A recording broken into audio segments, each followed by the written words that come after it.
Sabi ko kasi sa'yo, aircon bus eh. Ilan ba nabenta natin ganito? Ewan ko sa'yo, ako naka-15 ako eh. 15 kliyente? Hindi, 15, nabigyan pa ng ganito. Walang gustong bumili. Ito, leaflets. Binigay ko lang. Bagay ako 3. Sino ba natin pa dito? Ate, bili kayong bahay. Binigay yung bahay, oh. Bili kayong bahay. Ate, Hina mo eh. Pilo! Nakita mo yun. Ayun. oy, mga polis. Oh, Ano meron doon? Tara, pagbilan natin sila ng bahay. Baka gusto nila. Ah! Cool ka lang. Oh, Hindi na natin kailangan pang pagbentahan ng pabahay yung mga yan. bakit naman? Eh kasi nga, may pabahay na yung gobyerno para sa pulis at sa sundalo. Ha? Hindi ko alam yun ah. Saan mo narinig yun? Ito, pakinggan mo. Di lang po natin sa armas ipinaparamdam ang pagkalinga sa ating pulis at kasundaluhan. Nabawasan na rin po ang mga pasanin nila sa pamumuhay dahil sa mahigit 22,000 bahay ang naipatayo na sa ilalim ng AFP-PNP Housing Program. Wow! 22,000 na bahay! Ang dami nun ha! Kailan pa nagsimula yun?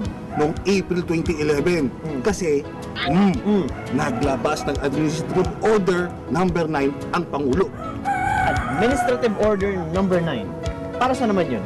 Inatasan ng order na ito ang National Housing Authority na spearhead ang project na pag-implement ng AFP Housing Project para sa 260,000 members ng AFP at PNP at iba pang units kagaya ng BJMP at BFP.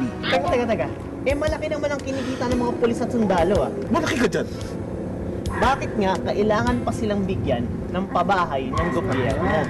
Eh kaya naman nilang magpagawa ng sarili nila. Nakatago ka, greedy ka. Ayaw mo magkaroon ng sariling pabahay yung mga pulis at sundalo natin ha. Ang greedy mo. Para lang sa business na to. Ayaw mo nun, kikita tayo pag hindi sila binigyan ng libreng pabahay, di ba? Tandaan mo, malaki ang kahalagahan ng pulis at sundalo dito sa atin. Ano naman? Kung wala sila, edi hindi mo payapalugan. Diba? Eh di pabor sa mga manluloko at magnanakaw, katulad ko, joke lang. Kung walang pulis at sundalo, Oh. wala nang magkakaroon, peace and order, wala na yan. Oh. Oh, eh di yung mga negosyante matatakot, aalis, lilipat sa mga lugar na mas maganda at mas safe. Eh di yaman sila lumipat. Marami mawawalan ng trabaho kapag Oh. nawala yung mga yan. Magsasara yung mga kumpanya, eh ano na, hirap, wala may pera. Nagbibiro lang ako, ikaw naman eh.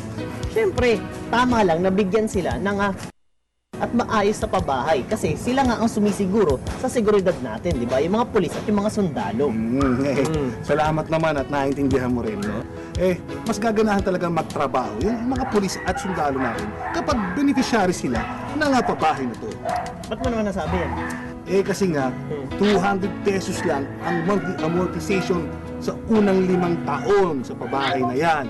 Tapos, malapit sa mga pangunahin na lugar yan, sa palengke, o simbahan, eskwelahan, business centers. Kaya, wala nang hahanapin pa yung mga yan.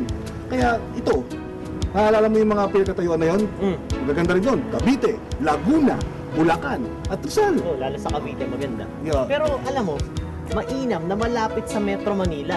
Kasi syempre, pagka ganun, mas accessible. Pero ilang mga bahay na ba ang naipatayo nitong programa na ito? Gusto mo malaman? Watch this. Tungkol din po sa pabahay, para naman sa ating uniformadong hanay, ang 21,800 na housing unit para sa pulis at kasundaluhan natupad na noong 1 taon pa. Sa Phase 2 naman ng proyekto, naitayo na rin po ang halos 26,050 sa target na 31,200 na makukumpleto na sa susunod na buwan para naman sa Phase 2. So, last year, 21,800 plus 26,050. You do the math. Hindi, joke lang. Ang dami na pala nilang naipatayo, no? Eh, pagka ganyan, mas lalong sisipagin yung mga pulis at yung mga sundalo. Yes, ayos talaga. Kasi, nandiyan yan sa Philippine Development Plan. Kaya pala eh, nasa PDP kasi, di ba yun nga yung plano para bigyan tayong lahat ng maayos na buhay, kasama na mga pulis at mga sundalo. Pero nga pala, no, kung may tanong ka tungkol sa AFP-PNP housing, kaya may mga kamag-anak ka, kung di man ikaw, pwede mong tawagan ang numerong 928-4561 hanggang 66. Ano naman yung number na yun? Yun yung trunk line ng National Housing Authority. Again, yun ay 928-4561 hanggang 66. Okay. Sige Tara na. na. Ang layo Benta pa tayo. natin. Let's go!